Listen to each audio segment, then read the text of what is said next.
Good grief. Why do they never go in for me? Hi everyone, back again with another vinyl Wodge. First one for a while, I think. But it's the first chance I've had to go rooting around for new records. It's only happened recently, to be honest. Yeah, lockdown ended in the UK. When was it? A couple of weeks ago, I think. And obviously I went out looking for records. First off in charity shops, and then last weekend I had the chance to go to, well, last couple of weekends I've had a chance to go to boot sales, car boot sales, and picked a couple of things up. But until last week it was all very sparse, and I picked up a few odds and ends, and then I had a decent haul last week at the car boot. So here we go. Anyway, enough preamble and waffling. Here we go. Right, the first album I got here, I picked up from a charity shop, and I blame Headley for this one, because I probably wouldn't have picked it up if it wasn't for him. Yes, it's that pair, Chaz and Dave. Was this their most? This might have been their most successful album. It's got their most successful single in the UK on it. Ain't No Pleasing News on it. I've really enjoyed listening to this. It's kind of like can you class it as urban folk music? I don't know. It's like it's the sound of East End, isn't it? It's the sound of eels and bloody jelly deals and pie and mash, isn't it? This is. It also, funnily enough, listening to it now, it sounds like, I don't know whether they were doing this on purpose, but it sounds like the lyrics sound like they're written by two pensioners. I don't know. It's just really like, a lot of it's just moaning. I don't know what it is. Like things like Wallop and Turn That Noise Down, Beer Belly. Don't anyone speak English? It just sounds like moaning from a couple of pensioners. I don't know. It's still. I mean, poor old Mr. Woogie is pretty good. I mean, the band actually sound really together. They are brilliant musicians. They sound absolutely fantastic. Just a good listen all around, really. So that's Chaz and Dave. On the same day, at the same shop. Now, I recently did upload a 7-inch singles video, and on that I said, well, I've got all the dollar I would ever want. Well, no, I didn't. So I bought I finally completed the four Trevor Horn produced singles that they released in the early 80s. And I think if this had been on any other day, apart from the first day that charity shops had opened for, I don't know, 3 months or something, I wouldn't have bought this, but I got this for £1. So this is Dollar's debut album, Shooting Stars.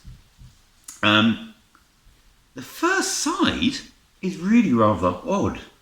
Like, you'd expect this to be just a sort of a by the numbers pop album.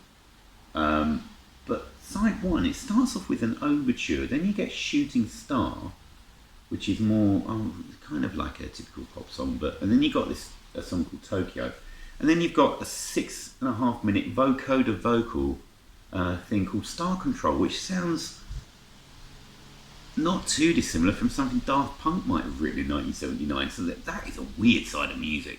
The second side is more what you'd expect from somebody like Dollar.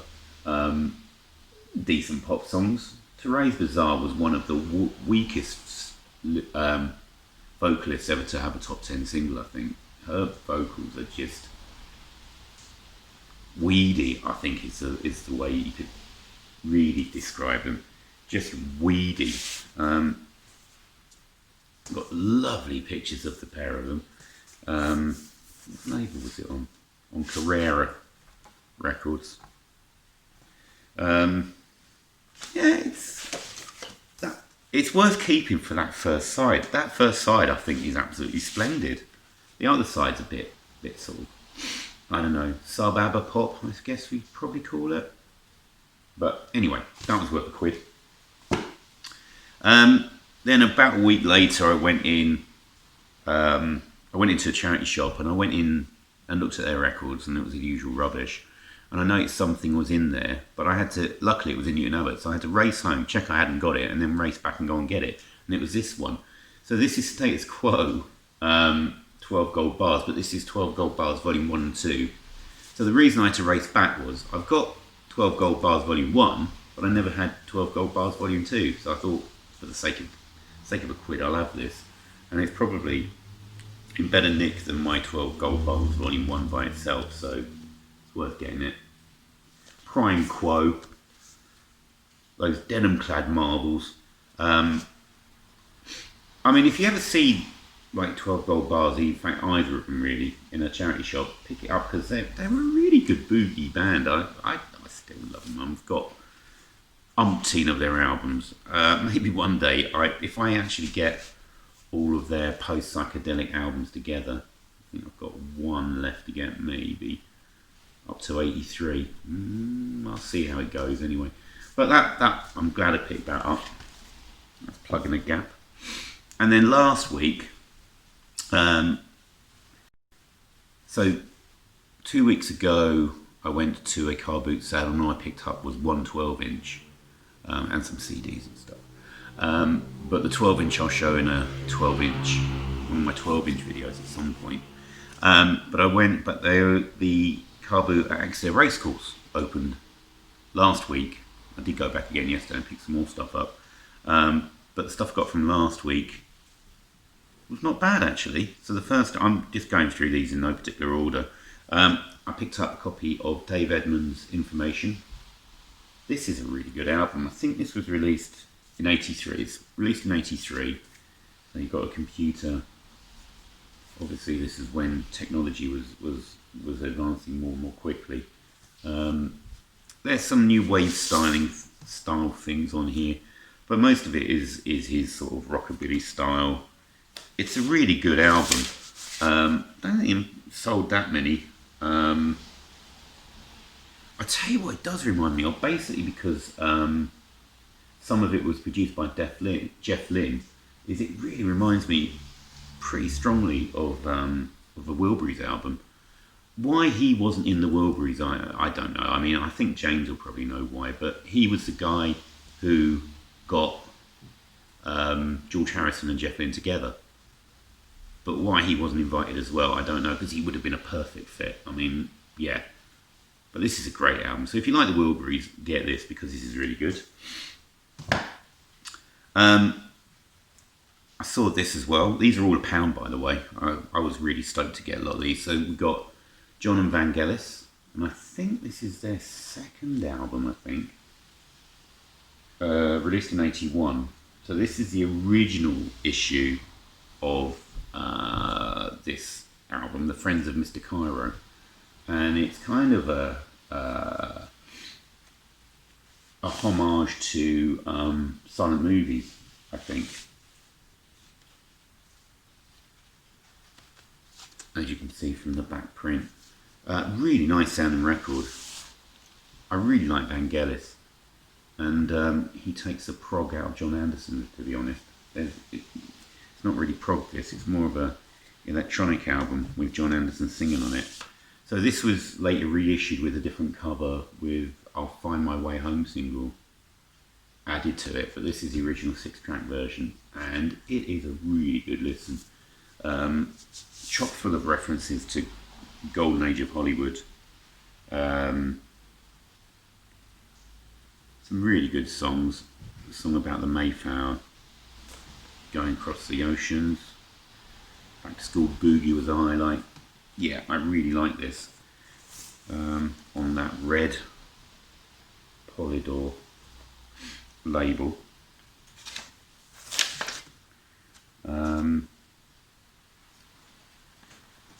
I will have to see if I can find their first album now. This was a pleasant surprise. Now, I'd always heard about this guy, but I'd never actually really listened to him much. Now, I think this is his fourth album, I know it's his last album for Warner's. This is Marshall Crenshaw, and this is Good Evening. So this was the last of his run of albums for Warner's. I think I know he was definitely unhappy with the record label, When was this released? Don't think I can quite see it. I think it might be something like late 80s, early 90s. Doesn't sound there either, does it? You're being a right nuisance, aren't you? 89, there we go. So, I'll show there's the Warner Brothers label. Yeah, I had heard a lot about him. I've seen him shown on various people's videos. And I thought, right, I've seen that, having that for a quid. Took it home. It's a really good album. Now, it gets a bit of a bad reputation of his albums online, but this is a good rock and roll record. It's a good power poppy record. Really top-notch stuff, and in fact it forms a great kind of, it really matches the Dave Edmonds record really well. So they kind of a bit rootsy, a bit power poppy, really good stuff. And I didn't realise that he played Buddy Holly in La Bamba. So there's a link with Los Lobos there. Anyway, splendid album, really good. Right, next up, we've got a bit of, sure, should we do, yeah, let's do this one. Right, the next one I got, now I've seen this guy's records all over the place and I've never actually picked one up. And I thought, this was a quiz, so I thought, right, I'm going to take the plunge, going to have a go. It's on Charisma, which was always a good label to investigate stuff. And this is great. This is Clifford T. Ward, and this is his third album called Mantelpieces. So this is really typical, well, I guess it's kind of typical early 70s singer-songwriter stuff. Kind of home, it's a homey album. You've got song titles like Scullery and Tea Cozy and All Modern Conveniences. There's some catchy songs on here. It's not just him and an acoustic guitar either. There are some full band songs on here. You know, he uses like keyboards. There's a proper band on here. There's some orchestra recorded for it. It's a really good album. I was really happy that I picked this up at last. I have seen, I will pick, there's that Mad Hatter Charisma label. I love that. It's a fantastic label, isn't it? Absolutely fantastic. I do like that kind of 70s songwriter stuff. And this was not a disappointment. So I was well chuffed to pick that up.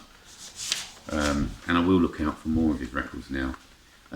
Died from multiple sclerosis. Well, died from multiple complications of multiple sclerosis, I think, at the turn of this century. But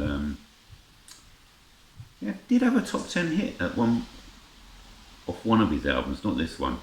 But he didn't really sell much. He refused to tour the records, and I think the record company got fed up with him in the end, and kind of just sort of went away quite quietly in the end. But really deserves to be rediscovered. I really like this. Right. I didn't know what I was getting here, but I picked it up anyway because it was £1, and obviously I know the name. So this is the Chieftains, and this is actually a reissue of their debut album from 1964. I think it's 1964, 1965, 64, mid-60s anyway. On, now I'm going to murder this, Shanaki Records. Quite a nice little label there, like the typeface I've got there. So this is pretty traditional Irish music. Lots of it is mournful. There's quite a few jigs and reels that are lovely. The playing on it is fabulous, absolutely fabulous. And there's something about the sound of the bodhran that I absolutely love.